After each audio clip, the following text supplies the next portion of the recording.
Assalamualaikum warahmatullahi wabarakatuh. Balik lagi di Markas Pinjol teman-teman ya. Oke, kali ini saya akan berbagi tentang gagal bayar di aplikasi OJK ya, yaitu Adapundi ya. Jadi di video kali ini saya akan berbagi tentang keterlambatan atau gagal bayar di aplikasi Adapundi. Nah, buat teman-teman yang saat ini gagal di aplikasi Adapundi atau yang sering komentar ya atau bertanya tentang gagal bayar di Adapundi, kalian bisa simak terus video ini. Jangan di skip agar kalian tidak gagal paham teman-teman ya.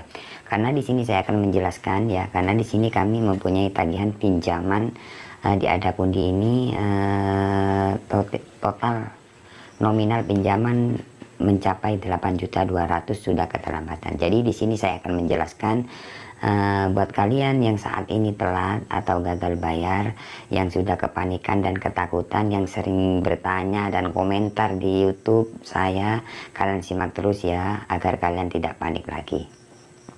Oke, tanpa basa-basi teman-teman ya, langsung saja di sini saya akan menjelaskan teman-teman ya. Oke, nah di sini teman-teman bisa lihat ya, 28 ya bulan 11 2002 tagihan berjalan ya. Jadi tagihan berjalan ini pinjaman 8.200.000 karena sudah keterlambatan mungkin menjadi 8.200.000 sekian teman-teman ya. Oke, ini untuk cicilan yang ya, jadi ini sudah keterlambatan semua. Jadi ada sekitar 5 cicilan teman-teman ya. Keterlambatan 39 hari teman-teman ya. Kemudian di sini saya buka. Nah, di sini teman-teman di sini ada rinciannya ya. Oke, untuk periode 1, periode 2, jadi ada sekitar 1 2 3 4 5. Jadi 5 periode teman-teman ya. Nah, teman-teman bisa lihat di sini sudah telat semua ini ya. 28 bulan 11 2022. Oke, kemudian 28 bulan 11 2022. 28. Jadi semuanya ini 28 bulan 12 yang di sini ya, yang terakhir ini tanggal 28 bulan 12 2022 ya. Oke, saya buka di sini rinciannya teman-teman ya. Jadi untuk periode pertama 3.900 sekian. Itu karena keterlambatan denda pinjaman 1 juta teman-teman ya. Karena memang nominalnya sangat besar ya. Jadi keterlambatan 39 hari artinya 1 bulan lebih ini sudah mencapai 1.053.000 teman-teman ya. Jadi bunganya sangat besar sih. Tapi maklum teman-teman, kalau pinjaman online memang bunganya sangat besar sekali sih. Jadi buat teman-teman yang saat ini terjerat di pinjaman online, biasanya banyak bang, untuk bunga itu biasanya berapa pinjamannya apa setiap hari. Jadi untuk bunga itu tergantung pinjaman kalian teman-teman ya, tergantung berapa besar pinjaman kalian. Jadi untuk bunga itu tidak bisa bertanya sama saya, jadi tergantung pinjaman kalian ya. Ya, untuk bunga biasanya itu tetap berjalan selama kalian masih belum nyampe 90 hari. Kalau sudah mencapai 90 hari biasanya untuk bunga itu sudah tidak berjalan seperti itu. Itu pengalaman saya ya. Jadi misalkan teman-teman bertanya, bang untuk bunga setiap hari berapa? Jadi untuk bunga itu tergantung pinjaman kalian, nominal pinjaman kalian berapa besarnya seperti itu. Oke, nah di sini teman-teman bisa lihat ya, ini 1 juta teman-teman ya. Oke, kemudian yang 1.700.000 ini karena keterlambatan ini sudah mencapai 468.000 untuk dendanya. Oke, yang kemudian yang ketiga ini 2.122.000 sekian, ini 585.000 teman-teman. Nah, jadi bunganya ini sudah berapa ini? Yang pertama ini 1 juta, kemudian 468, kemudian 585, kemudian kalau kita total keseluruhan untuk bunga ini 2 juta lah ya kurang lebih. Kemudian yang di sini yang keempat ya 70.000 ya. Kemudian yang kelima masih belum. Oh, sudah telat juga teman-teman ya. 16.000. Jadi ini sudah mencapai 2 juta teman-teman ya.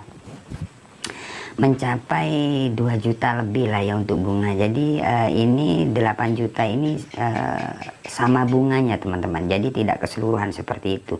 Jadi buat teman-teman ya, misalkan kalian telat bayar, itu tetap untuk bunga itu tetap berjalan ya. Selama kalian masih belum 90 hari itu bunga tetap berjalan sesuai pinjaman kalian seperti itu. Bang, bagaimana cara mengatasi kita misalkan kita mau bayar pokoknya saja? Nah, itu yang kita bahas sekarang teman-teman ya.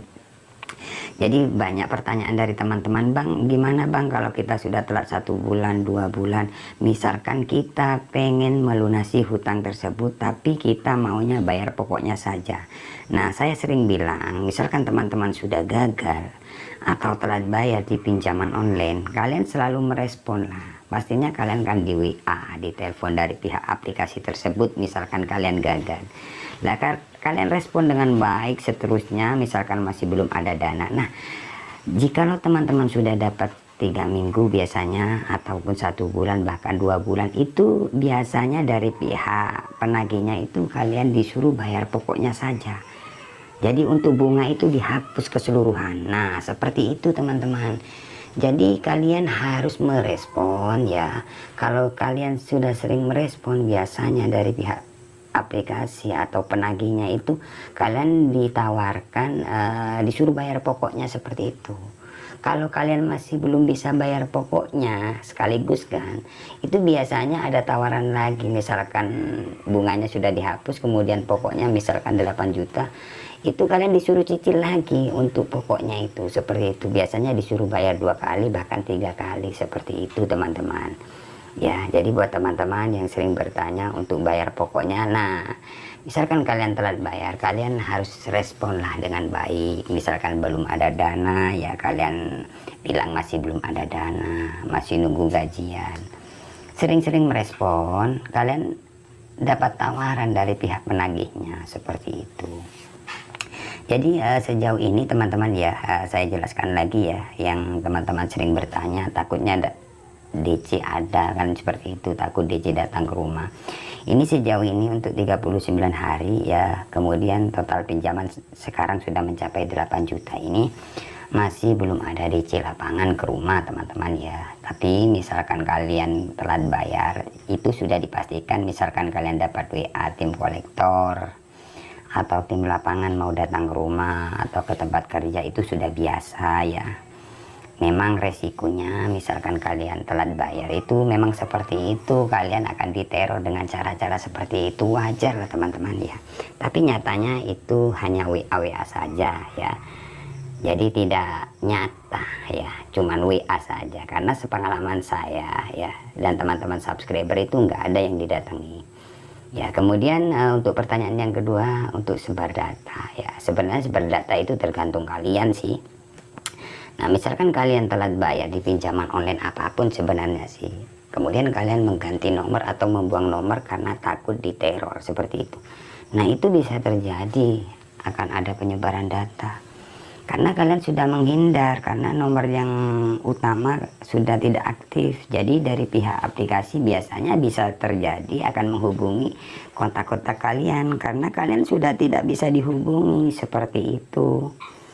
Jadi seperti itulah teman-teman, misalkan kalian telat bayar kemudian ganti nomor, nah itu bisa terjadi akan ada penyebaran data seperti itu ya. Dan kemudian untuk kondar ya, pertanyaan untuk kondar, Bang, kondar apakah dihubungi? Kalau kondar ya, kalau kondar itu sudah pasti. Jadi pinjaman online apapun, misalkan kalian telat bayar, kalau kondar itu wajib dihubungi. Karena kondar itu kayak jaminan seperti itu teman-teman ya. Misalkan kalian telat bayar ya, meskipun kalian respon, ada WA respon kemudian telepon, tetap aja kalau kondar tetap dihubungi, karena kondar itu kayak jaminan seperti itu. Tapi misalkan kalian tidak ingin dihubungi di luar kondar ya, kalian respon dengan baik sih, karena kalian tidak ada dana. Kalau kalian capek merespon, itu bisa terjadi karena memang berisikonya kalau kalian telat bayar di pinjaman online. berisik dengan telepon, WA, dengan nomor yang berbeda masuk ke HP kita, kan seperti itu. Makanya kalau kalian nggak kenal pinjol, jangan main-main pinjol, resikonya seperti itu. Tapi untuk DC lapangan sejauh ini masih belum ada ya, ataupun dari teman-teman subscriber yang telat juga, yang gagal bayar itu ada yang 1 tahun bahkan ya, ada yang 5 bulan, 7 bulan, tapi masih belum ada info kalau didatangi DC ya. Seperti itu teman-teman, jadi aman. Tapi misalkan teman-teman aman ya, sudah dapat info seperti ini, kalian ya jangan tenang-tenang aja misalkan kalian punya pinjaman. Karena apa? Karena pinjaman ya tetap wajib kita bayar kan, seperti itu. Tapi misalkan masih belum ada dana ya kalian respon aja dengan baik ya, agar tidak ada penyebaran data, istilahnya seperti itu ya. Karena hutang dibawa mati, seperti itu ya. Tapi misalkan kalian masih belum ada dana ya kalian respon dengan baik, itu saran saya ya. Di sini saya cuma berbagi saja, tidak mengajarkan kalian untuk gagal bayar, tidak. Tapi kebanyakan teman-teman tidak sanggup bayar karena bunga sangat besar. Memang seperti itu, kalau kita pinjam di pinjaman online, bunganya sangat besar sekali. Karena apa? Ya karena kita tidak ada jaminan, jaminannya cuma KTP saja. Ya, kita tidak menaruh barang atau motor atau mobil, enggak. Kita hanya KTP saja. Makanya pinjaman online bunganya cukup lumayan besar kan, seperti itu. Mencekik lah ya, istilahnya seperti itu. Oke, kiranya cukup sampai di sini saja untuk video kali ini ya. Jangan lupa like, komen, dan subscribe channel ini ya, agar channel ini semakin berkembang dan selalu memberikan info-info tentang seputar gagal bayar pinjaman online. Oke, saya akhiri. Assalamualaikum warahmatullahi wabarakatuh.